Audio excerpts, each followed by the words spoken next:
Bugs are just a part of life, but you don't have to call an exterminator. You can save money and do it yourself, and I'll show you how next. You're not going to get professional results using a store-bought insect killer. You need to use what professionals use, and that's Demand CS. You don't need a license to buy this. I purchased an 8-ounce bottle from Amazon. You'll also need a 1-gallon pump sprayer. I'll mix 24 milliliters per gallon of water. I remove the cap from the measure side and gently squeeze to fill it to the 12-meter line, pouring that into the sprayer and repeat to achieve 24 milliliters total.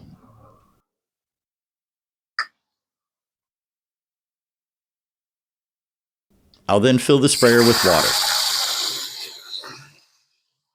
When done, give it a shake to mix it up.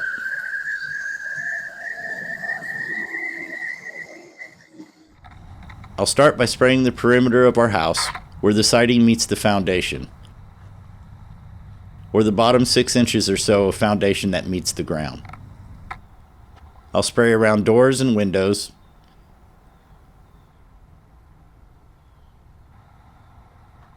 I also spray around the garage door.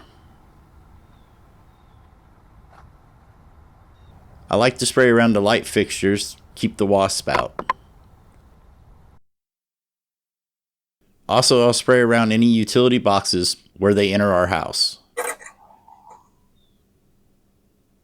We had an invasion of fall armyworms this year. These little worms are laid by moths and hatch out into worms on our patio. So I'm going to spray the patio. And living in the South, fire ants is just part of life. So let's take care of this while I'm at it. I've had good success with Spectricide Mound Destroyer. I sprinkle a half a cup of granulates on and around the ant mound, making sure to cover about a 2-foot diameter around the mound. Look at them scurry as soon as I apply it. We've had a lot of mounds pop up this year, so I'll make sure to find them all. I go back and water it in. Spectricide recommends about a gallon of water per mound, so it gets down in the mound and kills the ants and their queen. That should take care of the pest this fall. Make sure to give the video a thumbs up and subscribe to follow along.